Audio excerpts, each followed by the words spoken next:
जय हिंद साथियों। मैं लोकेश, गांव शेखपुर, डिस्ट्रिक्ट बुलंदशहर से अब चेतन स्टडी में आपका स्वागत करता हूं। तो मेरे भाइयों, कैसे हो आप सभी लोग? उम्मीद करता हूं बढ़िया हो गए, दुरुस्त हो गए, तंदुरुस्त हो गए और सब ठीक ठाक चल रहा होगा ना। पढ़ाई भी आपकी ठीक चल रही होगी। तो मेरे भाइयों, जैसे कि आपको पता है, हर संडे को हमारी स्पेशल संडे के नाम से एक क्लास आती है जिसमें हमने ओल्ड पेपर सॉल्व किया होता है। पूरा नहीं, ओनली मैथ मैथ। जिन भाइयों को नहीं पता वो जान ले, और जो कंटिन्यू हमसे बने हुए हैं और जो हमारी क्लास देख रहे हैं उनको पता ही है ना। तो आज हमारी तीसरी क्लास है यूपीएसआई के ओल्ड पेपर की। तो मेरे भाई, आपका समय ज्यादा न लेते हुए हम चलते हैं अपनी क्लास की ओर और देखते हैं कि कौन सी शिफ्ट का पेपर है, किस तारीख का है और कैसा एग्जाम आया था, और इसे बेहतर से बेहतर अच्छे तरीके से कैसे कैसे कर सकते हैं। ठीक है मेरे भाइयों, चलो।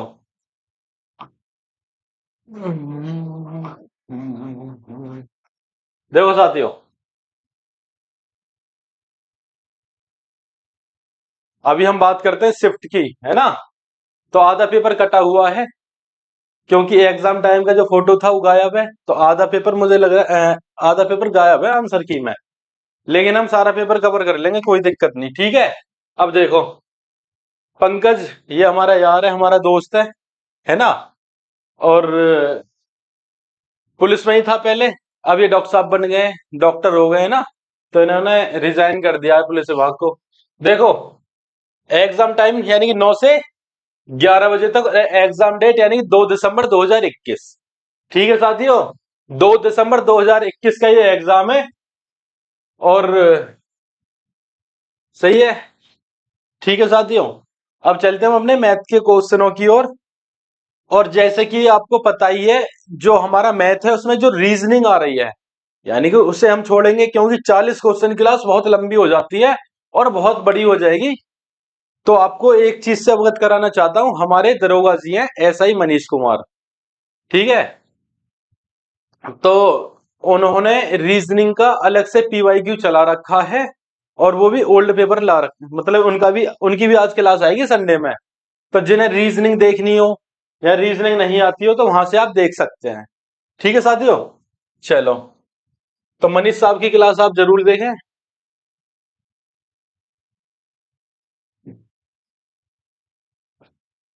तो मैथ में जो पहला क्वेश्चन है हमारा वो रीजनिंग का है, ठीक है। तो इसे थोड़ा स्क्रॉल करेंगे और आगे देखेंगे। तो पहला क्वेश्चन रीजनिंग का, नेक्स्ट क्वेश्चन, दूसरा क्वेश्चन हमारा मैथ का। ठीक है साथियों, देखो इसमें क्या पूछा है, दिखाई तो दे ही रहा होगा। दो अलार्म घड़ियों में 144 सेकंड तथा 120 सेकंड के नियमित अंतराल पर अलार्म बजते हैं। यदि वे पहली बार एक साथ 6 बज के, यानी कि शाम को 6 बजे, 18 बजे कह सको, 6 PM कह सको, पर बजती हैं, तो वे अगली बार एक साथ कब बजेंगी? देखो मेरे साथियों, आपकी कुछ शिकायत हो सके कि सर जी छोटा दिखाई दे रहा है ना, छोटा दिखाई दे रहा है। तो ये छोटा इसलिए दिखाई दे रहा है कि हमारी ये आंसर की है। इसे यदि हम बड़ा करते हैं और बड़ा करते हैं तो हमारा आधा क्वेश्चन गायब हो जाता है। तो साथियों, आधा क्वेश्चन गायब हो जाएगा हमारा। इसलिए हमने इस हिसाब से लगा रखा है कि इसमें एक पेज पर ही पूरा क्वेश्चन आ जाए। चलो, तो लास्ट में पूछा वे अगली बार एक साथ कितने बजे बजेंगी, तो इसे मैं हटा देता हूं, ठीक है। तो क्या थोड़ा सा और बड़ा हो जाएगा। 144 सेकंड और 120 सेकंड। तो इसमें हम क्या करते थे, हमने सिखाया था, इसमें हम एलसीएम लेते थे। क्या करते थे साथियों, एलसीएम लेते थे। देखो, 12 से मैं इसे काट दूं 12 बार और इसे काट दूं 10 बार, तो इनका एलसीएम कितना आ जाएगा, आप कहोगे जी 120, सॉरी, कितना आ जाएगा 60। तो भाइयों कितना आ जाएगा इनका एलसीएम 60। तो मैंने जैसे कि इन्हें 12 से काटा था, तो 12 की गुणा कर दूं तो इनका जो प्रॉपर एलसीएम है इन दोनों संख्याओं का कितना हो जाएगा, 720। अब 720 को आप क्या कर लो भाई, 720 क्या है, ये सेकंड ही तो आई है क्योंकि सेकंड दे रखी थी। इन्हें आप मिनट में कन्वर्ट कर लो। तो मिनट में हम कैसे कन्वर्ट करेंगे, 60 का भाग देके, 6 से 6 खत्म, 6 एकम 6, 6 दूनी 12, यानी कि ये बन जाएंगे 12 मिनट। कितनी बन जाएंगी मेरे भाइयों, 12 मिनट। तो 6 बजे एक साथ बजती थी, तो अगली बार कितने बजे बजेंगी, 6 12 पे। कितने बजे बचेंगी? 6:12, यानी इसका राइट आंसर हो जाएगा ऑप्शन नंबर सी। उम्मीद करता हूं समझ में आया होगा। इसी के साथ हम चलते हैं अपने अगले क्वेश्चन की ओर। पहले से हटा देते हैं। देखो, इसे हमें हटाना इसलिए जरूरी है क्योंकि यदि मैं इसे ऊपर करता हूं, ये है पीडीएफ, इसे मैं ऊपर करता हूं तो ये ऐसे ही बना रहेगा, यही की यही, इसलिए इसे हटाना जरूरी है।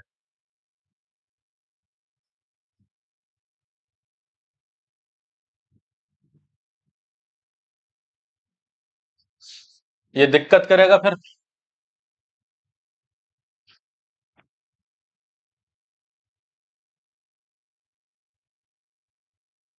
चलो,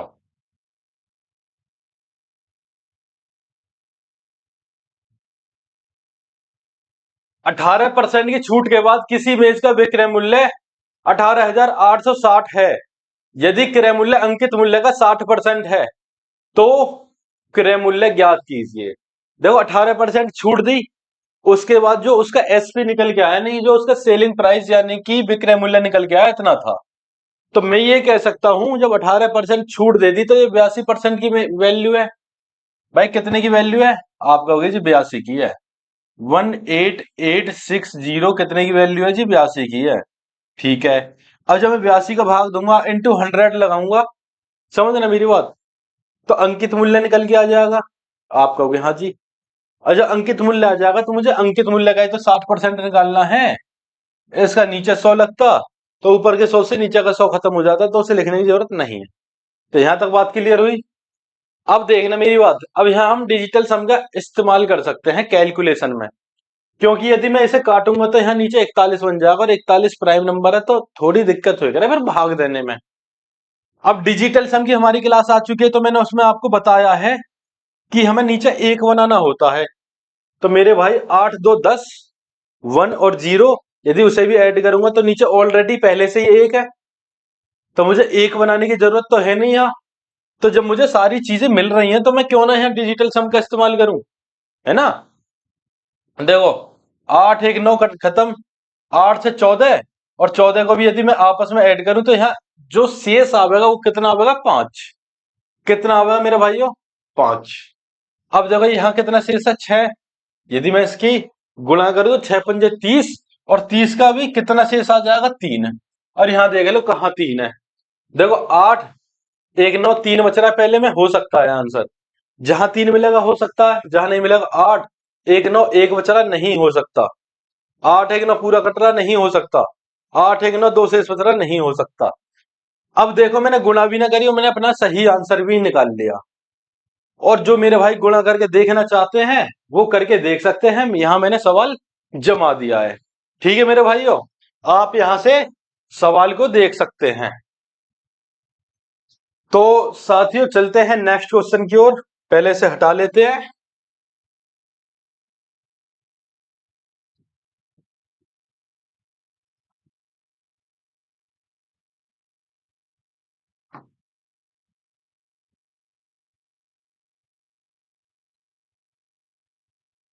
ये रीजनिंग है ना, तो मैंने आपको बताया अभी कि रीजनिंग हमारे मनीष साहब पढ़ा रहे हैं, तो वहां से पढ़ लेना आप।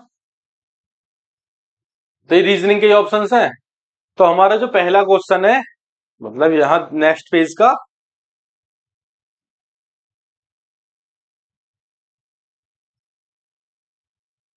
देखो, दो स्थान ए और बी एक दूसरे से 3710 किलोमीटर की दूरी पर है। चलो, कोई बात नहीं। ए से बी के लिए एक रेलगाड़ी निकलती है, उसी समय बी से ए के लिए दूसरी रेलगाड़ी निकलती है। दोनों रेलगाड़ियां 35 घंटे बाद मिलती हैं। कितने घंटे बाद? 35 घंटे बाद।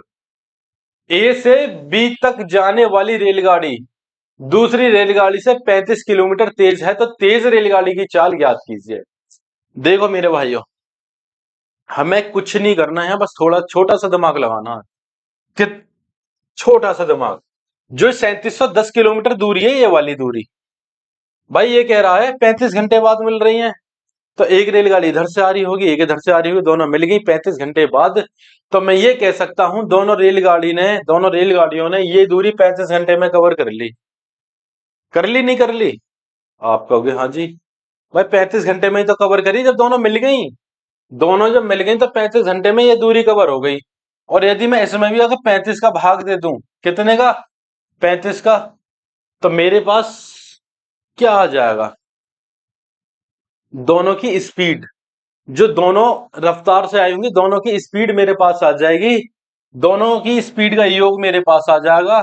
देखो, यानी कि 7 पंजे 35 और 7 पंजे 35, 7 के 21 और 0। ठीक है साथियों, 5 एकम 5, 5 छंग 30। कितना आ गया? 106। ये आया मेरे पास दोनों की स्पीड का योग। और मुझे चाहिए जो तेज रफ्तार से चल रही थी उसकी चाल। तो उसकी चाल कैसे निकालूंगा? उसकी चाल ऐसे आएगी। देखो, जब ऐसे आ जाता है ना, कोई क्वेश्चन इस हिसाब से आया, तो मैं इसमें 35 ऐड करके, कितना? 35 ऐड करके, यदि यानी कि 35 जोड़ के इसका आधा कर दूं तो मुझे मिल जाएगी ज्यादा वाले की चाल। और यदि मैं इसमें से 35 घटा के आधा कर दूं तो मुझे मिल जाएगी कम वाले की चाल। तो इसने ज्यादा वाले की पूछी है ना, तेज रेलगाड़ी की चाल, उसकी पूछी है, तो मुझे जोड़ के आधा करना है। ठीक है, 6 5 11 हासिल 1 4 और 1 100, यानी 141 का आधा करूंगा तो आ जाएगा 70.5। Option number D. ठीक है मेरे भाइयों, चलो अब चलते हैं हम अपने नेक्स्ट क्वेश्चन पे।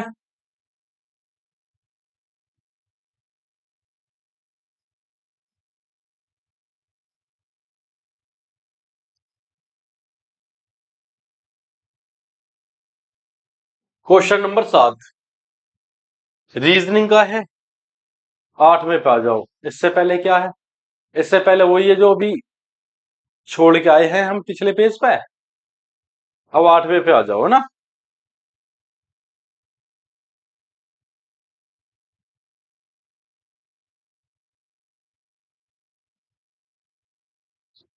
एक्स किसी कार्य को 153 दिनों में कर सकता है, वाई 255 दिनों में कर सकता है और जेड उस कार्य को 340 दिनों में कर सकता है। यदि एक्स वाई और जेड एक साथ कार्य करते हैं तो कार्य पूरा करने में उन्हें कितने दिनों की आवश्यकता होगी? तो कार्य पूरा करने में उन्हें कितने दिनों की आवश्यकता होगी? इसे जूम कर लो, थोड़ा सा और बड़ा दिख जाएगा, बाद में हमें पता लगी गया क्या कह रहा है, तीनों को मिलके कह रहा है। ठीक है, अब देखो एलसीएम लेके तो सब कर लोगे, बिना एलसीएम के कैसे कर सके? दूसरी बात मेरे भाइयों, दूसरी बात, एलसीएम भी देखो ऐसे ऐसे है कि इनका एलसीएम लोगे तो यही 2 4 मिनट गवा दोगे। हमें वो समय भी तो बचाना है। तो एक छोटी सी चीज बता रहा हूं, उसे नोट करना, बहुत काम की चीज है। हो सकता है आगे आने वाले सवालों में, यहां नहीं तो आपके एग्जाम में, या कभी भी जब भी पढ़ो, प्रैक्टिस किसी प्रैक्टिस सेट में, किसी पेपर में, ठीक है, तो वो चीज हो सकता है आपके सामने आ जाए, तो उस हिसाब से आप कर सकते हो। देखो, 153, 255 और 340, हमें इनका एलसीएम चाहिए। जो इनका एलसीएम निकल के आएगा वो टोटल वर्क निकल के आएगा। तो मैंने आपको खैर आपको पता होगा। देखो, जब भी मैं 5,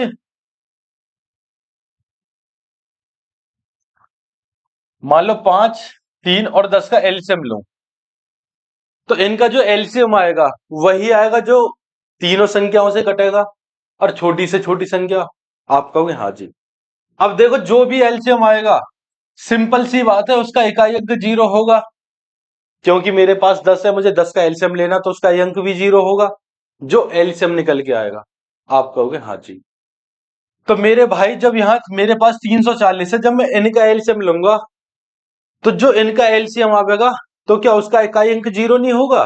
क्योंकि उस एलसीएम को 340 भी तो काट रहा होगा। तो आपके बात है तक समझ में आई? अब जब 340 काट रहा होगा और टोटल एलसीएम जो है उसका इकाई अंक 0 होगा, तो मैं ये कह सकता हूं मेरे पास जो टोटल वर्क निकल के आया उसका इकाई अंक 0 था। आप कहोगे हाँ जी। तो मेरे भाई, अब उसी आधार पे चलते हैं, क्योंकि इसने लास्ट में तीनों का वर्क पूछा है। तो बटे में क्या है? 41 है, 41 और नेक्स्ट यहां भी 41 है, 41 है। अब मैं ये कह सकता हूं कि उन तीनों का ये जो वर्क रहा होगा वन डे, एक दिन का, वो 41 होगा। ठीक है, इस चीज को भी आप छोड़ो। ये कितना लिखा हुआ है? ये लिखा हुआ है मेरे भाई 76 सही, 26/41। कितना लिखा हुआ है? एक छिक्का छह, छह। कौन?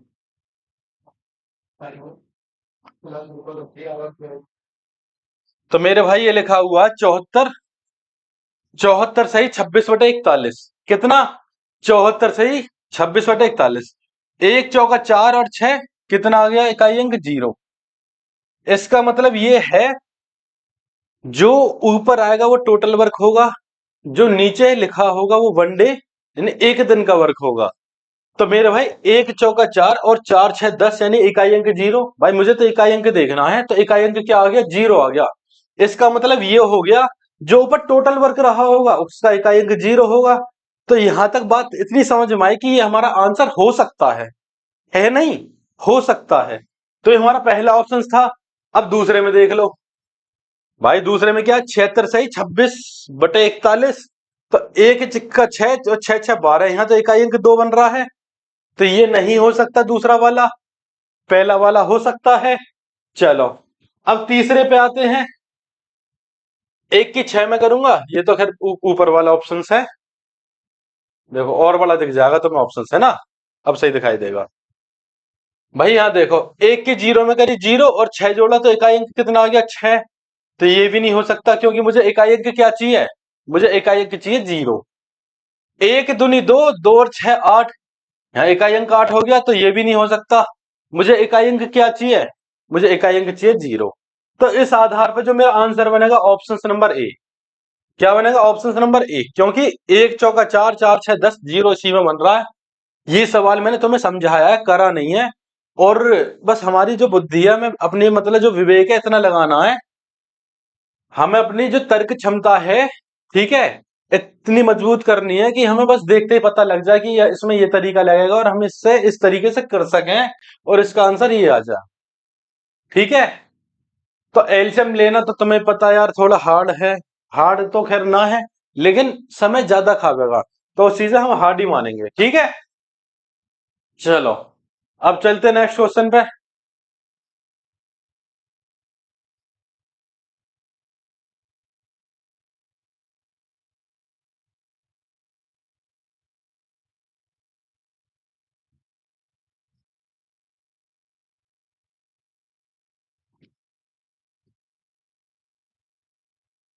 देखो मेरे भाई, तीन भागीदार ए बी और सी कुल 2,40,000 का निवेश करते हैं। वर्ष के अंत में लाभ के रूप में ए को 15,000, बी को 20,000 और सी को 25,000 रुपये प्राप्त होते हैं। ए और सी एक साथ कुल कितनी धनराशि का निवेश किया गया था? कितना? ए और सी। ठीक है। तो एक काम करो, इसे एक ऐसा निकाल लो। मान लो कोई एक ही धनराशि रही होगी, कितनी रही होगी? भाई एक्स रही होगी। अब देखो समय तो समय बराबर है, तो समय की गुणा करो मत करो कोई दिक्कत थोड़ी है। बी की कितनी रही होगी? वाई रही होगी। और सी की कितनी रही होगी? इस हिसाब से तो जेड रही होगी। तो मैंने कहा था, मेरे भाई मैंने कहा था समय की गुणा करो मत करो, ये तो खत्म हो जाना है। तो लाभ पहले में कितने का हुआ? 15,000 का 15 लिख लो, 20,000 का 20 लिख लो, 30, 25,000 का 25 लिख लो और इसे काट दो। 5 तिया 15, 5 चौक 20 और 5 पंजे 25। तो लाभ तो मुझे इस अनुपात में प्राप्त हुआ या नहीं हुआ? तो हमने तो एक चीज सीखी है भाई, लाभ जब इस अनुपात में हुआ तो लाभ भी तो उसी अनुपात में प्राप्त होगा ना जिसमें धनराशि लगे। आप कहोगे हाँ। अब इसमें कह रहा है ए और सी द्वारा एक साथ कुल कितनी राशि का निवेश किया गया? ए और सी, ए और सी कितना आ रहा है? 8। समझना मेरे भाई। और ये तीनों कितना निकल के आ रहे हैं? तीनों, तीनों आ रहे हैं, 5 4 9 3 12। यानी कि मैं 2,24,000 में यदि 12 का भाग दूं, तो 12 दूनी 24 और 4 जीरो। इसका मतलब एक, यानी कि एक भाग की वैल्यू, एक अनुपात की वैल्यू कितनी आ जाएगी? 20,000। और मुझे कितने की निकालनी है? ए और सी दोबारा, ए और सी की निकालनी। ए और सी कितने लगा रहे थे? 8,000। तो ये कितना है? 20। और 20 में मैं 8 की गुणा करूंगा, ये हो जाएगा 1,60,000। कितना हो जाएगा मेरे भाई? 1,60,000। ऑप्शन नंबर ए हमारा राइट आंसर हो जाएगा। तो इतनी बात समझ में आई हो तो बताओ। अब चलते हैं हम अपने नेक्स्ट क्वेश्चन पे।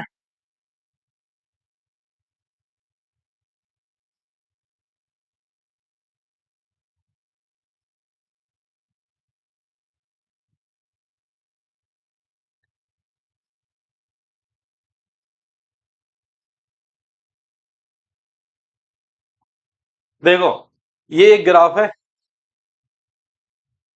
ये यहाँ हिंदी में यहां से समझो, ठीक है।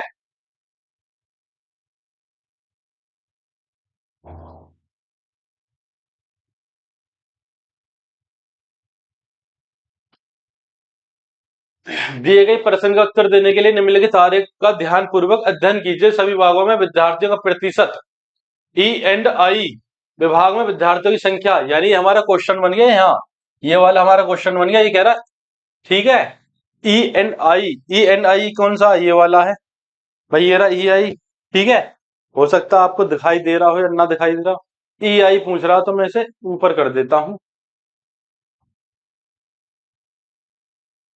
अब दिखाई दे रहा होगा।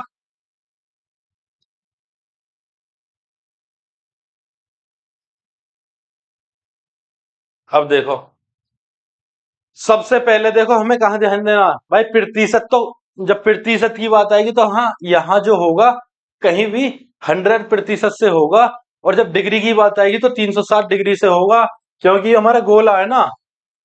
तो ये जब पूरा गोल है तो है 360 डिग्री की बात आएगी जब भी आएगी, और प्रतिशत की बात आएगी तो मेरे भाई, अभी मैंने बताया आपको, जब भी प्रतिशत की बात आएगी तो 100% से आएगी। अब देखो, यहाँ क्या है भाई, 144 है। अब मुझे 144, मेरी नजर गई 144 पर, मैंने सीधा सीधा दिमाग लगा लिया भाई, 144 जो है ये क्या बन रहा है, ये डिजिटल सम बन रहा है, नहीं 9 से पूरी पूरी तरह विभाजित है, और यहाँ शेषफल 0 आएगा भाई, 144।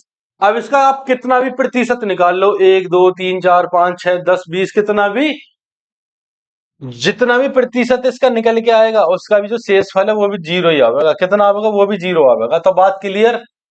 अब हमसे कहा था आईटी, आईटी क्या, हमसे तो कुछ भी कह देता। तो छोटा सा दिमाग पता है क्या लगाना, सबसे पहले दिमाग ये लगाना कि यानी जो भी पूछा है ना, इसने पूछा कि इसकी संख्या कितनी है, तो ये देख लो 9 से कितने ऑप्शन डिवाइड हो रहे हैं भाई, निकालने का तो बाद का काम है, क्योंकि देखो सारे ऑप्शन थोड़े ऊपर नीचे ही हैं, तो मेरे हिसाब से तो ज्यादा ऑप्शन तो नहीं हो रहे होंगे, और एक हो गया तो मजा ही आ जाएगा। देखो, 6 6 12, 12 का 3, भाई जब मैंने 12 ऐड करा 3 आ गया, 3 8 11, 11 ऐड करा 2, और 2 2 4, यानी कि ये नहीं हो सकता, ठीक है। 7 2 9 खत्म कर दिया मैंने, 8 7 15, 15 का 6, नहीं हो सकता। अब इसे ले लो, 5 5 10 का 1, 1 2 3, 3 8 11, 11 यानी कि 2, नहीं हो सकता। 8 4 4 8 यानी 16, 16 का 7, 7 और 2 9, हो गया डिवाइड, यानी कि हमारा आंसर क्या बन जाएगा, ऑप्शन नंबर डी। देखो मैंने परसेंटेज भी ना देखी कितनी है, मैंने कुछ नहीं देखा, बस मैंने तो यहाँ 144 देखा, मुझे पता 9 से घट रहा है, और इसका कितना भी परसेंटेज जो निकल के आएगा 9 से घटेगा, ठीक है। तो हमें ज्यादा दिमाग नहीं लगाना, बस इतना दिमाग लगा लेना, और सवाल क्या बहुत इजी हो जाएगा, ठीक है। बहुत इजी हो जाएगा मेरे भाई, करने की जरूरत ना पड़े, कभी कभी कैलकुलेशन ऐसी आ जाए, इस चीज की क्या है, मैं तुम्हें आदत डाल रहा हूं बस। और जिन भाइयों को डिजिटल सम नहीं आता हो, तो मेरे भाई मेरी खुद की क्लास पड़ी है, प्ले लिस्ट में चले जाना, वहां मिल जाएगी आपको, डिजिटल सम के नाम से ही, ठीक है। ये चैनल पे जाके देख लेना। देखते हैं पहले और क्वेश्चन है या नहीं है इधर, नहीं है, ठीक है। अब चलते हैं नेक्स्ट क्वेश्चन पे।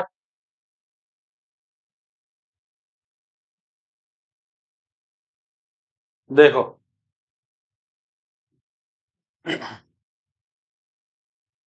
ये कह रहा है एक किंडल को 25% के लाभ पर, ठीक है, इतने डॉलर यानी 1325 में बेचा गया, यदि इसे $742 में बेचा जाता तो वास्तविक लाभ या हानि क्या होती। अब देखो 25% लाभ पे बेचा, तो 25% लाभ का मतलब है 125, यानी कि भाई 25 ऐड होके आया ना, 125, यानी लाभ है तो प्लस करेंगे 100 में, कितने का बिक गया, 1325 का। उसे कितने प्रतिशत लाभ या हानि में बेचेंगे, वो 742 में बिक जा। इतनी सी तो बात है हमारी, इतनी सी बात है ना। आप कहोगे हाँ जी। अब देखो भाई, इन दोनों की गुणा होगी, है ना। जब इन दोनों की गुणा होगी, 1 2 5, मत काटो किसी को, क्यों अपना टाइम खराब करो, जो हमें दूसरा तरीका अपनाना है तो, क्योंकि संख्याएं ऐसी बन रही हैं, काटने के बाद ही भाग देना पड़ेगा इसमें। तो मैंने क्या काम करा, मैंने काम करा, पहले मैंने नीचे देखा 5 2 7 7 3 10 और 11। नीचे जो डिजिटल सम बन रहा है 2 बन रहा है। तो मैंने तुम्हें एक बात बताई, जब नीचे 2 बनेगा तो ऊपर और नीचे 5 की गुणा कर दो। ठीक है। अच्छा 5 की क्यों करें? क्योंकि हमें नीचे 1 बनाना है। क्या बनाना है? 1। 5 दूनी 10 बन गया ना, 1 1 बन गया। अब नीचे को भूल जाओ कि नीचे कुछ है भी। अब ऊपर ऊपर देख लो, ऊपर क्या बन रहा है। देखो 5 2 7 1 8। ठीक है। 7 2 9 खत्म, 4। ठीक है। और यहाँ 5। ठीक। 8 चौक 32, 32 का 5, 5 पंजे 25 और 25 का 7। तो यहाँ जो शेष बना कितना बचा? 7। अब देखो 7 कहाँ आ रहा है? ये कह रहा है लाभ 20%, तो ये तो 120 आ जाएगा, यानी 3 आ जाएगा। ये नहीं है। 20% हानि है, 80 आ जाएगा, यानी 8 आ जाएगा। ये भी नहीं है। 30% लॉस 70, यानी कि यहाँ 7 आ रहा है। ये हो सकता है। 30% लाभ 130, यानी 4 आ रहा है। ये भी नहीं है। जो हमारा आंसर बनेगा ऑप्शन नंबर सी। क्या बनेगा? Option number C. तो मेरे भाई, मैं तुम्हारा ये डिजिटल सम इसलिए लगवाना चाह रहा हूं, मैं तुम्हें समझाना चाहता हूं इसे हम कहां कहां यूज कर सकें। ठीक है। तो थोड़ा सा माइंड डेवलप होगा और हमें इन चीजों को पता लगेगा कि भाई हमारे पास जब सुविधाएं हैं तो हम उन्हें यूज क्यों ना करें, जिसमें कि हमने क्लास भी करा दी है इस चीज की। है ना मेरे भाइयों? चलो अब इसे हटा दें, बढ़े अपने अगले क्वेश्चन पे।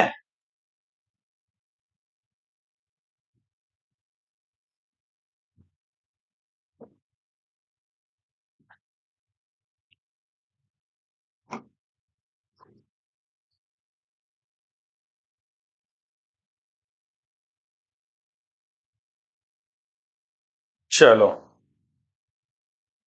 जब एक धनात्मक संख्या n को 13 से विभाजित किया जाता है तो शेषफल 11 बचता है। यदि 26 n को उसी भाजक द्वारा विभाजित किया जाए तो शेषफल ज्ञात कीजिए। अब मेरी बात ध्यान से सुनना। मैंने पिछली क्लास में क्या करा था? मैंने पिछली क्लास में सीधा सीधा मान ले लिया था मैंने, भाई हमारी संख्या तो 11 ही है। ठीक है। लूंगा तो आज भी मैं वही 11 ही, मतलब यहाँ 11 से कुछ और था। ठीक है। करूंगा तो आज ही वही चीज, लेकिन आज तो मैं समझाऊंगा, तो मुझे लगा मैं थोड़ा एक्सप्लेन नहीं कर पाया उस चीज को। ये कह रहा है n को 13 से विभाजित किया जाता है तो शेषफल 11 बचता है। ठीक है। अब देखना, यदि n n कोई संख्या रही होगी, अब उसमें से मैं 13 माइनस करता तो जो संख्या बची थी मेरे पास वो 13 से पूरी पूरी तरह विभाजित हो जाती। तो इतनी बात आपके समझ में आई? मान लो मैं कुछ भी ले लेता, भाई मैंने यहाँ 13 ले लिया, 13 11 24 हो गया। एक संख्या ये बन सका है। 13 दूनी 26 ले लेता, 26 11 37 हो गया। 13 या 39 ले लेता, 39 11 50 हो गया। तो ये मैं 3 संख्या उठा ली। अब आप मुझे बताना एक चीज जो मैं तुम्हें समझाना चाहता हूं। जब मैं यहाँ 13 का भाग दूंगा, यानी 13 मेरे पास कोई संख्या है, जब मैं यहाँ 13 का भाग दूंगा, जो मैंने 13 ली थी या 26 ली थी या यहाँ 39 ली थी, भाई वो तो पूरी पूरी तरह डिवाइड हो जाएगी। वो संख्या जो मैंने उठाई पूरी पूरी तरह डिवाइड हो जाएगी, कितनी भी उठा लो वो तो होनी होनी डिवाइड है।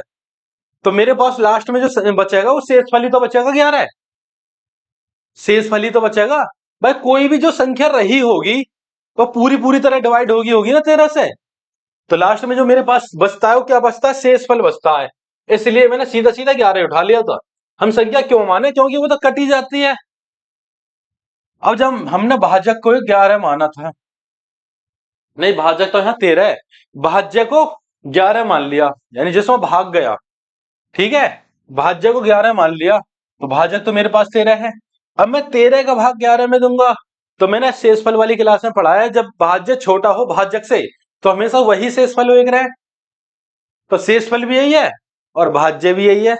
अब कह रहा है 26 n को। अब देखो n का मान मेरे भाई अब कुछ भी हो, कुछ भी हो। अब देखना मेरी बात, जो मैं तुम्हें समझाना चाहता हूं ये चीज भी समझानी जरूरी थी, क्योंकि इस टाइप से भी क्वेश्चन आ सके हो। तो हमें पता लग गया भाई संख्या हमारी 11 है। 26 गुणा 11 भाग 13। अब समझना भाई, मैंने यहां देखा 13 से विभाजित किया जाता है, n का मान कुछ भी हो, शेषफल कुछ भी बच रहा हो, कोई मतलब नहीं है। मैंने यहां 26 n देख लिया तो मुझे पता लग गया 26 13 से कटे कटे है। ठीक है। और जब 26 13 से कटे कटे है तो 26 में कितने की भी गुणा कर लो 13 से कटेगा ही कटेगा। क्योंकि 26 में जो 13 × 2, यानी 26 में खुद 13 छपा हुआ है। और सीधी सी बात है, जब 13 की गुणा किसी भी संख्या में हो जाए, जब तुम उसे भाग दोगे दोबारा, तो क्या शेषफल बच जाएगा? नहीं बचेगा। तो ये 26 एन जब दे रखा है और 26 में मुझे 13 मिल रहा है, तो एन का मान तो कुछ भी हो, 11 रखो मत रखो, एन का कुछ भी हो, हमें कोई मतलब नहीं है। हमें पता है कि 26 13 से कट जाना, मतलब 13 से 26 कट जाना पूरा पूरा, तो जो शेषफल आएगा कितना आ जाएगा? 0। ठीक है मेरे भाई, कितना आ जाएगा? 0। बात क्लियर? यहां मेरा दिमाग 13 पे गया और यहाँ 26 पे गया, मैंने कहा 13 26 कट जाएगा, 0 पे लगा दिया। तो ये क्या है? ये सवाल करने का फंडा था। और जो मैंने इससे पहले समझाया, वो यदि इस तरीके का दूसरा सवाल आ जाए तब था। ठीक है, चलो अब चलते नेक्स्ट क्वेश्चन पे।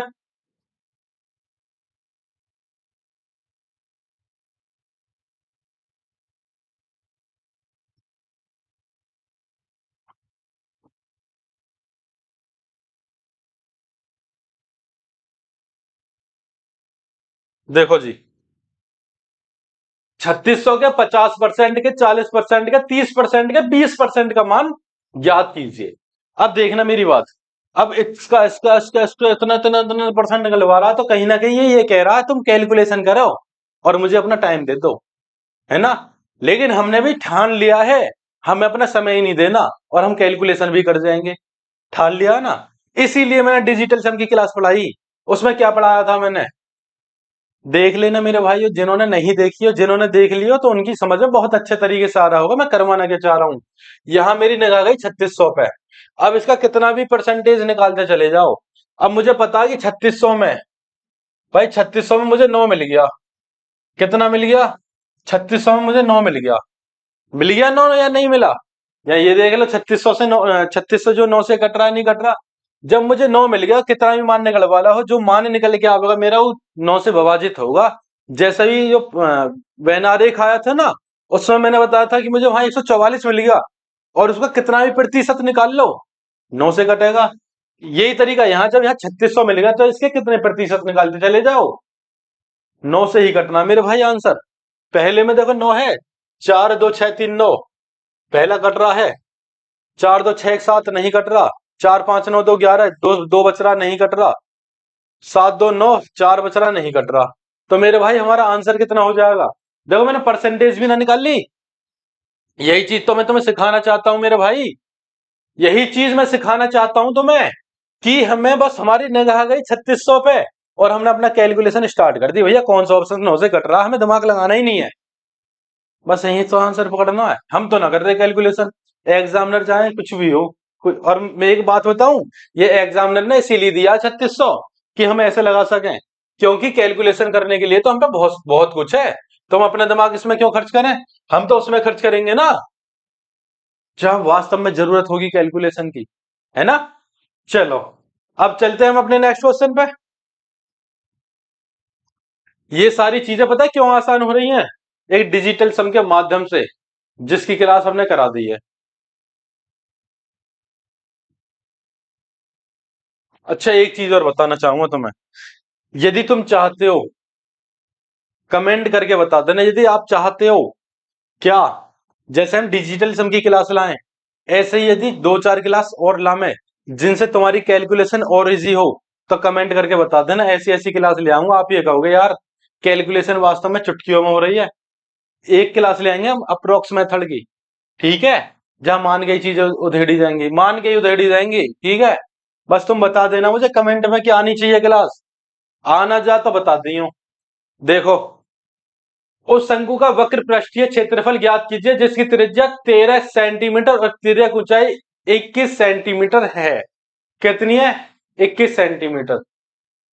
चलो, का उपयोग करें और वक्र पृष्ठीय क्षेत्रफल क्या होगा। देखो इसका जो फॉर्मूला है क्या है, क्या वक्र पृष्ठीय क्षेत्रफल का है पाई आर एल। क्या हो रहा है? पाई आर एल। तो देखो मेरे भाई, सबसे पहली बात, इन्होंने इन्होंने कह रखा पाई का मान 22/7 ले लो। मैंने ले लिया पाई का मान 22/7। पहला काम देखो मेरा समझाने का है, दूसरा काम मेरा ये बताने का है कि तुम इस सवाल इजी से इजी कैसे कर सके, तो वह चीजें भी तुम देखो। ठीक है, कभी चीजें ना स्किप कर रहे हो तो बहुत मतलब कि तुम क्या गोल्डन चांस खो रहे हो। ठीक है, तो वो चीज स्किप ना करनी तुम्हें। पाई का मान 22/7 है, आर का मान हमें इसने दे दिया, कितना दे दिया, 13 दे दिया। अब देखना क्या क्या चीज समझाऊंगा तुम्हें। एल का मान कितना दे दिया इसने, तिर्यक ऊंचाई क्या है वो, एल एल कितना दे दिया इसने, 21 दे दिया। ठीक है, 7 दिया 21। अब यहां तो हम यहां गुणा कर लें, भाई 13 या 39 की 22 में कर लें। ठीक है, लेकिन जब हम 39 की गुणा 22 में करेंगे तो 9 दूनी 18 है। हमें पता लगी इकाई अंक हमारा 8 आया, लेकिन चीजें हमें यहां से ना मिली क्योंकि 4 ऑप्शंस में 8 है। एग्जामिनर ने यहां भी दिमाग लगा दिया अपना, क्या है मेरे भाइयों, यहां भी 8 दे दिया उसने, लेकिन उसे ये नहीं पता कि हम एग्जामिनर से ज्यादा दिमाग लगा रहे हैं कैलकुलेशन में। कैसे, देखो हमारे पास यहाँ क्या है, हमारे पास यहाँ 22 है। 22 का मतलब संख्या जो भी रही होगी 11 से कट रही होगी, संख्या जो भी रही होगी 13 से भी कट रही होगी, संख्या जो भी रही होगी 3 से भी कट रही होगी। तो आप इन तीनों में से कोई सा भी लगा के देख लो, हमें हमारा आंसर मिल जाएगा। एक से ज्यादा दो ऑप्शंस मिले तो दूसरा तरीका लगा दो उसमें ही, बच्चे कुछ ऑप्शंस में। ठीक है, तो हम सबसे पहले कौन सा तरीका लगा ले मेरे भाइयों बताओ, 3 का लगा दें या 11 का लगा दें? ये दोनों इजी है क्योंकि 13 का इतना थोड़ा इजी नहीं है। 3 का या 11 का लगाए दें, देखो 8 8 16। ठीक है, 16 और 7 23 कट जाता है क्या? आप कहोगे नहीं कटता। 8 8 16, 16 5 21 कट जाता है क्या? बिल्कुल कट जाता है। 8 या 24 3 से ये भी कट जाता है। 8 दूनी 16 और 6 22 नहीं करता। अब ऑप्शन आगे मेरे पास दो, दो तो खत्म कर दिए मैंने 3 का लगा के, अब बचे दो। अब 11 का नियम लगा लो भाई, हमारे क्या बाहर बाहर देखो, सबसे पहला काम क्या है, इकाई और दहाई। ये देखो तुम पे ये चीज यदि नहीं आती हो तो क्या है, मैं इसमें से इसे घटा के देख सकूं कितना आया, 3। 3 और 8 कितना हो गया, 11। जब 3 8 11 हो गया तो 11 से कटेगी। एक तरीका ये है, एक है सम विषम स्थान का योग, बाहर बाहर का और अंदर का देख लो। 8 8 16, 16 में से 5 गया 11, तब भी ये 11 ही आएगा। और लेफ्ट और राइट यानी इकाई और सैकड़े का अंक जोड़े बना बना के करोगे तब भी वहां से पता लग जाए मेरे भाई 11 का नियम। यदि चाहते हो इसमें भी क्लास आनी चाहिए तो मुझे बता देना, एक 11 के रिमाइंडर की क्लास ले आएंगे, डिजिटल सम की तरह काम करे है वो भी। ठीक है, चलो ये 11 से कट रहा है, 8 दूनी 16 में से 8 गए, 8 बचे, ये नहीं कट रहा, तो हमारा आंसर हो गया ऑप्शन नंबर बी। चीजों को कैच करना सीखो, पकड़ना सीखो। ठीक है, पकड़ना सीखो, उड़ना सीखो, कैसे कैसे हमें करना है, किस हिसाब से हमें समय बचाना है, वही चीज मैं सिखा रहा हूं। भाई पेपर ही तो है, पेपर में तो हम वही चीज सिखाएंगे ना आपको। अब चलते हैं हम अपने नेक्स्ट क्वेश्चन पे।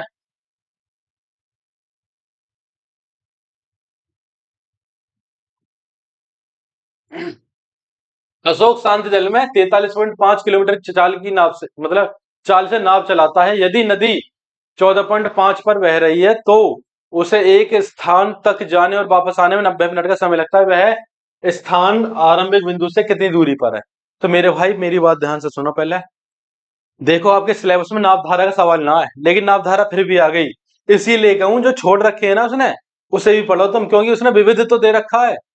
भाई विविध में तो डाल सकता है ना इन्हें, नावधारा ना देख लो फिर भी आ गई, इसलिए मैंने तुम्हें वर्गमूल और आयु वायु सब कुछ पढ़ा दिया।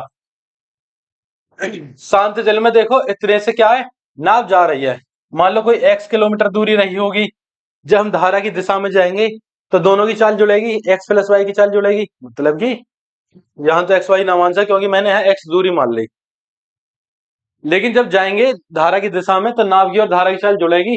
तो 43 और ये कितना हो गया भाई, मैं 0.5 इधर ले जाऊं 15 हो जाएगा, 15 और 43 कितना हो जाएगा, 58। तो मेरे भाई ये हो गया 58 जब धारा की दिशा में जाएंगे प्लस, और धारा के विपरीत जाएंगे तो दोनों की चाल घटेंगी। 43.5 में 14.5 घटाऊं कितना आ जाएगा, 29 आ जाएगा, और कितना 1.5 घंटा लग गया। 90 मिनट का मतलब 1.5 घंटा लग गया। अब मेरी बात समझना, वह स्थान आरंभिक बिंदु से कितनी दूरी पर है? तो मेरे भाई मैं x की वैल्यू यहां से ना निकाल के मैं सीधा ऑप्शन से पुट कर दूंगा। मुझे पता है 29 से कौन सी संख्या कटेगी, यहाँ ऐसी संख्या रही होगी, चाहे 1.5 बार कट रही हो, आधी बार कट रही हो, या 1 बार कट रही हो, लेकिन संख्या ऐसी रही होगी। यदि हमारा यहाँ 1.5 आ रहा है तो एक से तो पूरी पूरी 1 बार जा रही होगी, दूसरे से आधी बार जा रही होगी क्योंकि इसका दुगना है ना? तो ऐसी कौन सी संख्या रही होगी भाई? 29 से 23 कट जाएगा, नहीं कटेगा, 29 कट जाएगा, कट जाएगा, 27 कट जाएगा, नहीं कटेगा, 25 कट जाएगा, नहीं कटेगा। अब देखना मैंने 29 रखा, 58 का भाग दिया आ गया 0.5, प्लस 29 का भाग दिया आ गया 1, आ गया 1.5 बराबर 1.5। मुझे ये बता दो, पहली बात तो हमें इतना दिमाग लगाना ही नहीं था, चीजें समझाने के लिए मुझे एक्सप्लेन करनी पड़ रही है, ग्राफ बनाना पड़ रहा है, जिससे तुम्हारी एक इमेज क्रिएट हो, और इमेज क्रिएट होने के बाद तुम्हारे दिमाग में आवे कि ये चीज ऐसे भी हो सके। ठीक है, अब देखो, जब मुझे पता है भाई इनका योग कितना 58 है, इनका अंतर 29 है, तो 58 और 29 देख लो, एक का फैक्टर एक का मल्टीपल कौन सा है, 29। बस तो यही हमारा आंसर है। ठीक है, अब चलो नेक्स्ट पे, यही चीज तो हमें सीखनी है भाई, यही चीज तो हमें सीखनी है एग्जाम टाइम में, समय कैसे बचे है, ऐसे ही बचेगा। इन्होंने पेपर यो कह रहे कैलकुलेटिव कर दिया, मेरे भाई कैलकुलेटिव नहीं है, बना दिया हमने, है ना, हमने उसे बना दिया है। अगर कैलकुलेटिव पेपर देखने हैं तो सीजीएल सीएचएसएल का देखो, वो कैलकुलेटिव पेपर है, ये थोड़े ही है।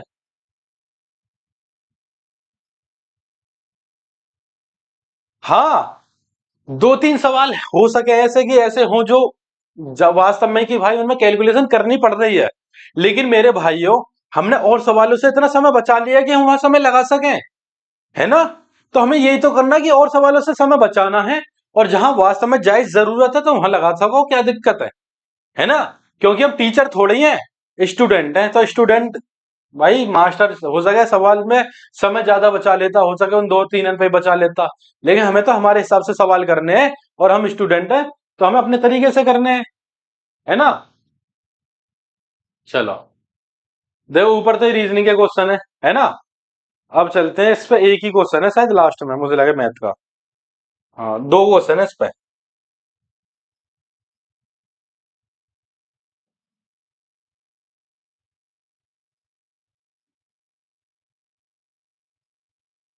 देखो भाइयों, ये तो हमारा डिजिटल सम का सीधा सीधा दे दिया इसने, बताओ इसमें कोई समय लगता। ये कह रहा है कि 9, यानी कि इसमें से क्या घटाया जाना चाहिए कि जिससे बची हुई संख्या 9 से विभाजित हो। देखो जहां 9 बन रहा है उसे काट दो, 6 3 9 बन रहा है, काट दिया, 9 बन रहा है, काट दिया, और कहां बन रहा है 9, और तो कहीं ना बन रहा, अब तो जोड़ लो ना, क्या दिक्कत है। 7 8 15, 15 को जब ऐड करूंगा 6, 6 4 10, 10 को ऐड करूंगा 1, 1 7 8, 8 4 12, और 12 को ऐड करूंगा तो 3, सीधा सीधा ऑप्शन नंबर ए हो जाता। ऐसी तो हमें समय बचाना है भाई, मैं क्या यही तो सिखाना चाह रहा हूं, समय कैसे बचाना है, ताकि हम जायज जगह समय लगा सकें, यहां से समय को स्टोर करके, है ना। अब देखो नेक्स्ट नेक्स्ट सवाल पे,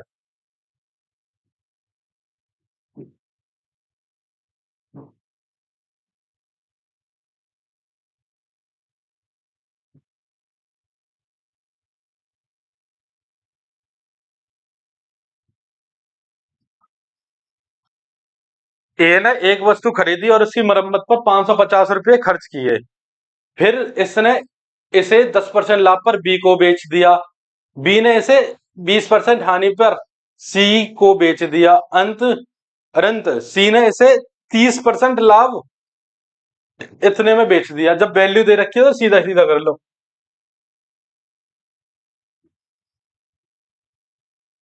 देखो, कोई राशि रही होगी, एक समय नहीं पता कितनी है, ठीक है। अब ये क्या कह रहा है, इसने ये इतना तो खर्च कर दिए, और जो हमने खर्च करे तो हमें ये भी तो चीजें निकाल ली होंगी, ये चीज हमने अपने पैसे रिकवरी करके तभी तो लाभ पे बेचा होगा, क्योंकि इतना पैसा तो हमारा लग गया ना उसमें। चलो, ऐसे बाद में देखेंगे, पहले यहाँ देखो, 10% लाभ तो 110/100, 20% हानि तो 80/100, और सी ने 30% लाभ तो 130/100, बराबर कितना, 6864। तो मेरे भाई इसे 11/10 भी लिख सके, 4/5 भी लिख सके, जिसे जो तरीका अच्छा लगता हो लिख सको, कोई दिक्कत ना है, क्योंकि लास्ट में वो इतना ही ज्यादा कट जाएगा, कोई दिक्कत ना हो। 13 से काट लो, 13 पंजे 65, 3, 13 दिन 26, 13 अट्ठे 104, ठीक है मेरे भाई। 8 से काट लो इसे, 8 सिंह 48, 8 सिंह 48, अब 11 से काट लो, 11 सिंह 66, और नीचे कितनी जीरो बच गई, 3 जीरो, ये आ गया कितना, 6000। तो मेरे भाई जो एक्स की वैल्यू आई कितनी आई, 6000, लेकिन इतने रुपए हमने हमें खर्च भी करे, जो भाई 6000 हमने ये वैल्यू मानी, तभी तो हमने लाभ कमा लिया। जब इतने खर्च करे तो इन्हें माइनस कर दो, तो इसका क्या है, जो इसका सीपी होगा वो आ जाएगा, ठीक है। 550, यह आ जाएगा 5450। कितना मेरे भाइयों? 5450। तो यहाँ तो ऑप्शन 5750 है, नेक्स्ट पेज पे मिल सके शायद, है ना? 5450 ऑप्शन नंबर डी मेरे भाई। ठीक है, ऑप्शन नंबर डी हमारा राइट आंसर हो गया। अब चलो नेक्स्ट क्वेश्चन पे।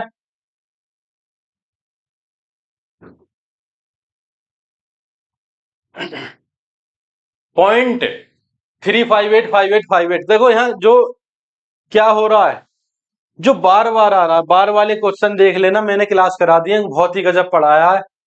और उससे शायद ऐसी ऐसी चीज पढ़ा दी मैंने उसमें, फ्रैक्शन में, उसमें कि मजा ही आ जाएगा और तुम्हारी कैलकुलेशन जो बहुत इजी हो जाएगी। देखो यहां मैंने जोड़े बनाए, 58 पे बन रहा है, तो ये क्या हो जाएगा? 358 बार इतना हो जाएगा। और मुझे पता है जितनी संख्या के ऊपर बार नहीं है, इतने हम नीचे 9 लगाए करें, और जितनी मतलब सॉरी, जितनी संख्या के ऊपर बार है इतने 9 लगामे, जिसकी पे नहीं है इतनी 0 लगामे है।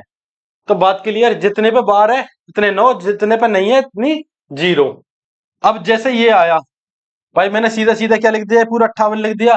लेकिन मेरे भाई इसमें से क्या माइनस करें हम? जितने के ऊपर बार नहीं है उसे माइनस करें। तो हम जब हम 3 माइनस करेंगे कितना बन जाएगा? 355/990। Option number D. ठीक है मेरे भाइयों, ये सीधा सीधा हो गया है ना? तो यहां से भी स्पीड में मतलब पकड़ के हम अपना समय बचा सके। अब चलो नेक्स्ट क्वेश्चन पे।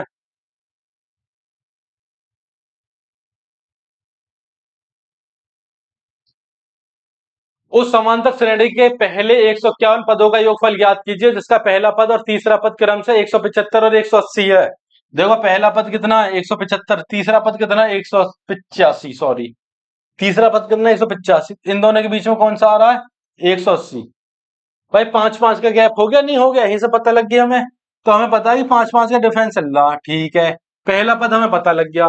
तो हमारा फॉर्मूला क्या हो रहा है मेरे भाइयों? हमारा जो फॉर्मूला हो रहा है वो क्या हो रहा है?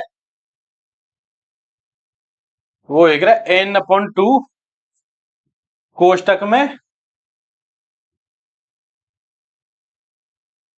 2a प्लस अंदर n-1 डिफरेंस। ठीक है, ये रहा फॉर्मूला। ये क्या? समांतर श्रेणी का किसी का भी योगफल हो, ठीक है, बस अंतर समान हो, समांतर श्रेणी और पहला पद हमारे पास हो। ठीक, डिफरेंस हम निकाल ही लें, कहीं ना कहीं से हमें मिल ही जा, तो हम यह फॉर्मूला हम लगा सकें। अब ये काम कैसा करेगा? n क्या है यहाँ? n टोटल पद 151/2। ए क्या है? ए पहला पद कितना है? 2 × 175 प्लस n-1, यानी 151 में से एक घटा दिया तो कितना आ जाएगा मेरे भाई? 150। डिफरेंस कितना? 5-5 का। तो यहां तक बात क्लियर? आप कहोगे हाँ जी, यहां तक तो बात क्लियर। अब आगे बताओ। 175 दूनी 350, ठीक है, प्लस ये कितना हो जाएगा? 15×5 = 75 है, 750। इन दोनों को ऐड करूंगा कितना हो जाएगा? 1100। और ये कितना? 151/2 इंटू 2। 2 का भाग दूंगा कितनी बार जाएगा? 550 बार। ठीक है मेरे भाइयों, अब 151 में 550 की गुणा कर लो। और ना तो एक काम करो, यहाँ भी डिजिटल सम का इस्तेमाल कर लो। 5×5 = 10, एक आ गया, शेषफल एक आ गया। ये कितना? यहाँ 7 आ गया। देखो 1 1 2 5 7, 7 एकम 7, तो जहां 7 बच रहा होगा वही हमारा आंसर है। कितना? 7 बच रहा हो वही आंसर है। ये कितना? 5 2 7 7 8 15, 6 बच रहा है, ये हमारा आंसर नहीं है। इसे देख लो, 4 5 9 खत्म, 8 बच रहा है, ये हमारा आंसर नहीं है। 8 1 9 खत्म, 5 बच रहा है, हमें कितना चाहिए? 7, ये हमारा आंसर नहीं है।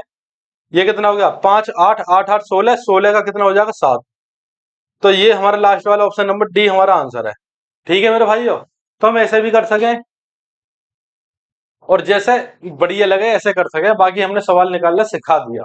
ठीक है, तो हम गुणा से बच सके। मैं ये आदत तो मैं इसलिए डलवा रहा हूं ताकि जब बड़ी बड़ी गुणा आ जाए और वहां चीजें फेल ना हो, तो यह चीजें तुम आजमा लेना और कर लेना, और तुम्हारा क्या समय तुम्हारा सेव हो जाएगा।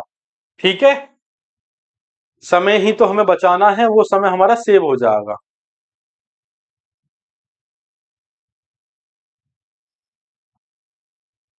देखो अब नेक्स्ट क्वेश्चन। 2 वर्षों के लिए 23,000 की धनराशि पर चक्रवृद्धि ब्याज तथा साधारण ब्याज के बीच का अंतर 230 रुपया है। अंतर कितना है? 230। अब जब 2 वर्ष की बात आ रही हो तो फॉर्मूला लिख लो। 2 वर्ष का भाइयों फॉर्मूला लिख लो।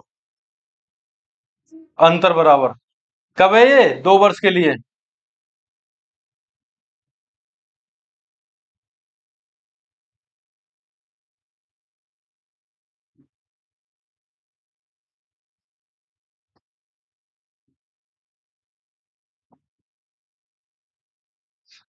यानी मूलधन गुणा दर स्क्वायर। ठीक है, मूलधन गुणा दर स्क्वायर अपन 100 स्क्वायर।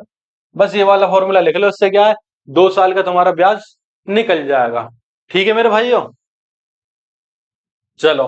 अंतर कितना दे रखा है? 230 बराबर मूलधन कितना? 23,000 इंटू आर। आर हमें निकालनी है, आर का स्क्वायर अपॉन 100 का स्क्वायर। ठीक है, अब देखो 230 से 230 खत्म, इस 100 से ये 100 खत्म, आर की वैल्यू, आर स्क्वायर की वैल्यू 100 आ गई, और आर की वैल्यू कितनी आ जाएगी? 10। कितनी आ जाएगी आर की वैल्यू? 10। ठीक है, मारो स्क्रीनशॉट।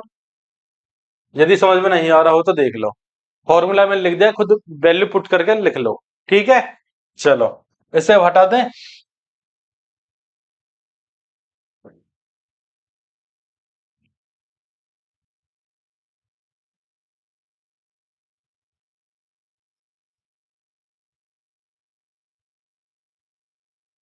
दिन 8 जून 2037 को रविवार था, तो 8 जून 2036 को एक दिन बैक गया, एक दिन मतलब सॉरी, एक साल बैक गया तो एक दिन बैक जाएगा बस।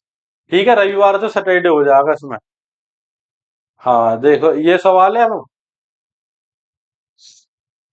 साधारण ब्याज पर निवेशित धन की एक राशि 25 वर्षों में अपने आप की 3 गुनी और 75 वर्षों में कितने गुना हो जाएगी? अब देखना कितने गुनी हो रही है? 3 गुनी। 3 गुनी कब होगी? जब एक तो उसमें मूलधन रहा होगा और दो ब्याज रही होगी। समझना मेरी बात, एक मूलधन रहा होगा, दो ब्याज रही होगी, तभी तो 3 गुनी होगी। तो कर लो, 25 वर्षों में कितनी ब्याज मिली? दो। 75, 75 वर्षों में कितनी ब्याज मिल जाएगी? एक्स। तो 25 या 75 और 3 दूनी 6, कितनी ब्याज मिल जाएगी? 6। लेकिन इसमें लास्ट में क्या कहा? कितने गुना हो जाएगी? तो गुने का मतलब ये है मेरे भाई, इस पे एक मूलधन रहा होगा, 6 ब्याज मिल गई, तो कितने गुना हो जाएगी? 7 गुना। ठीक है, कितने गुना हो जाएगी? 7 गुना। बात क्लियर? चलो, उसके ऑप्शंस कहाँ? ये रहा देखो, 7 गुना। ठीक है, ऑप्शन नंबर सी, 7 गुना।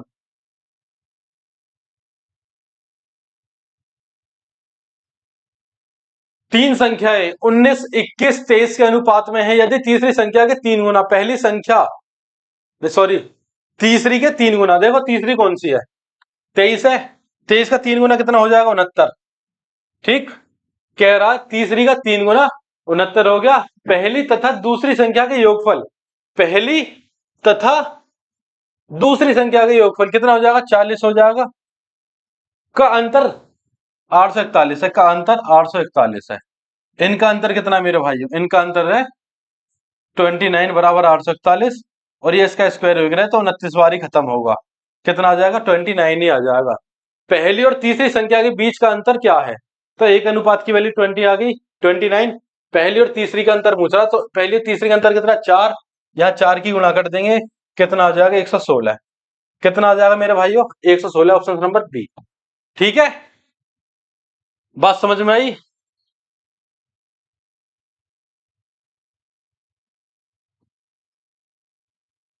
अब चलते हैं नेक्स्ट क्वेश्चन पे।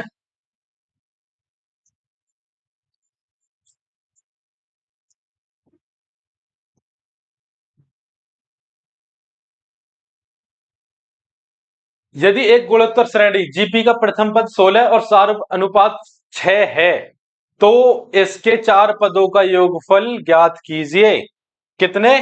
इसके चार पदों का योगफल ज्ञात कीजिए। तो कैसे करोगे मेरे भाई? देखो इसका एक फॉर्मूला देख रहे हैं, फॉर्मूला क्या है?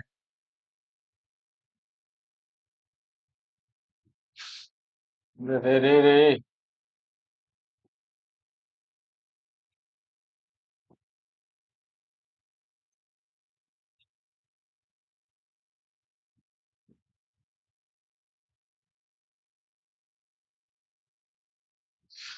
ए आर की घात n minus one upon R minus one.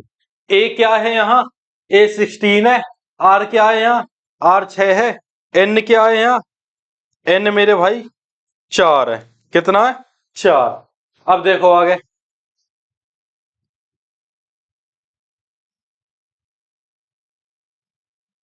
ए कितना है, 16।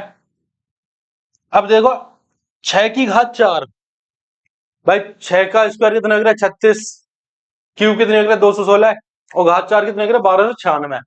ठीक है, या 36 का स्क्वायर भी कह सको। उसमें से एक कम करना तो कितना आ जाएगा, 1295 बटे 6 में से गया 5, 5 दूनी 10, 5 पंजे 25, 5 नहीं 45, 9 छिक्का 54, इकाई अंक 4, इकाई अंक 4 सब में है। ठीक है, डिजिटल सम लगाना चाहो लगा लो, गुणा करनी चाहो 16 की सीधी सीधी गुणा भी हो जाएगी। गुणा तो तुम पे आ गई है, लेकिन जो चीज ना आती मैं वो चीज सिखा रहा हूँ। 9 तो खत्म हो ही गया भाई, डिजिटल सम में हम 9 तो खत्म ही कर देंगे। कितना बचेगा, 7। ये कितना बचेगा, 7, 7 सत्ते 49, 49 का कितना बन जाएगा योग, 13, और 13 का योग कितना बन जाएगा, 4। जहां 4 आ जाएगा वही हमारा आंसर है। ठीक है मेरे भाइयों, अब देखो 4 तिया 12 और 2 14, 5 आ गया, नहीं है। 4 तिया 12 3 आ गया, नहीं है। 4 तिया 12 और 1 13, 13 का कितना आ जाएगा, 4। ये हो सकता है। 4 तिया 12 3 17, ये 8 आ गया, ये नहीं है। ऑप्शन नंबर सी हमारा राइट आंसर। डिजिटल सम लगाना सीखो, ठीक है, चीजों पे। अभी देखते हैं हम, देखो मेरे भाइयों, ये है तो हमारा उसका ही मैथ का क्वेश्चन। सर्वेक्षण के तहत कुछ महीनों के दौरान कितने सैनिटाइजर हरियाणा में बिक्री हुई है। अब मैं तुम्हें एक बात बताई थी स्टार्टिंग में कि हमारे पेपर जो थोड़ा कटा हुआ है, ये कह रहा है ना, निम्नलिखित आरेख का ध्यानपूर्वक अध्ययन कीजिए और इसके नीचे दिए गए प्रश्नों का उत्तर दीजिए। आरेख कुछ महीनों सैनिटाइजर बिक्री हजारों में दर्शाता है, लेकिन आरेख है ही नहीं हमारे पास। आरेख का है, आरेख तो कट रहा है, ये रहा गायब है आरेख। नहीं, सबसे इजी क्वेश्चन तो यही होएगा है ना, हो सके उसका तरीका और बहुत बढ़िया बता देते। तो मेरे भाई ये दोनों क्वेश्चन हटेंगे। क्यों हटेंगे, क्योंकि ये आरेख से ही होते, आरेख हमारे पास है नहीं, हमें पता ही नहीं कौन सी कितनी संख्या है, क्या है कैसे है ना। चलो, है ना, हटा दो। अब आ जाओ नेक्स्ट क्वेश्चन पे। इसमें रीजनिंग के क्वेश्चन है ये। रीजनिंग हमारे मनीष साहब ने करा रखी है, दरोगा जी ने, वहां से देख लीजिए। बाकी ये क्वेश्चन हमें हिंदी में अगले नेक्स्ट पे से मिल ही जाएगा। ये रहा दिए गए प्रश्नों का उत्तर, ठीक है, छोड़ो। मैंने तो मैं स्टार्टिंग में ही बता दी, कितना ही प्रतिशत निकलवा रहा हो 9 का मल्टीपल होगा, क्योंकि 144 क्या है, 9 से घट रहा है। और यहाँ क्या कह रहा है, आईटी विभाग में विद्यार्थियों की संख्या क्या है, 9 से घटना चाहिए, सीधा सीधा ऑप्शन काट लो। ये देखो यहाँ 9 बन रहा है, देखो यहाँ 9 बन रहा, खत्म कर दो, 2 बचा, नहीं है। ठीक है, 4 4 8 2, यानी कि 2 10, 1 बन रहा, नहीं है। हमें तो 9 बनाना है, 0 आनी चाहिए। ये कितना बन जाएगा, 8, नहीं है। ये कितना, 4 3 7 2 9, बिल्कुल ऑप्शन नंबर डी हमारा आंसर हो जाएगा। देखो मैंने सवाल भी ना पढ़ा, बस मैंने ये देखा संख्या निकलवा रहा है, कर दिया काम मैंने अपना, लगा दिया अपना दिमाग, हुई 9 वाला। भाई 9 से ही तो कटेगा ऑप्शन, तो ज्यादा दिमाग क्यों लगाओ, इतना ही लगा लो जितना जरूरत है, ज्यादा मत लगाओ, क्योंकि दिमाग क्या है, दिमाग भी थक जाए करे मेरे भाई। चलो, अब देखो नेक्स्ट क्वेश्चन है ना। अब तो हमारा क्वेश्चन क्या है, एक कक्षा में 32 विद्यार्थियों का औसत वजन 53.25 केजी है और शेष 16 विद्यार्थियों का औसत वजन 49.5 है। कक्षा में सभी विद्यार्थियों का औसत वजन ज्ञात कीजिए। देखो मेरे भाइयों, यहाँ 32 स्टूडेंट है, यहाँ 16 है, तो 32 16 का मतलब नीचे यदि मैं नीचे लूंगा तो 48 आएगा, और 48 का योग कितना होगा, 4 और 8 का 12, 12 का योग कितना होगा, 3। यदि मैं इसे डिजिटल सम से करना चाहूं तो मेरे भाई 3 आवेगा, और 3 6 और 9 यदि नीचे बन रहा हो भाजक में, तो क्या है, वहां डिजिटल सम काम नहीं करता, यहां करेगा 11 का रिमाइंडर मेथड काम। यानी कि 11 का रिमाइंडर मेथड क्या होगा, मैंने पढ़ाया नहीं है तुम्हें, है ना। यदि तुम्हें पढ़ना हो और तुम्हें इसकी भी क्लास चाहिए तो कमेंट सेक्शन में बता देना, क्लास आ जाएगी और बहुत ही गजब का पढ़ा देंगे मेरे भाई।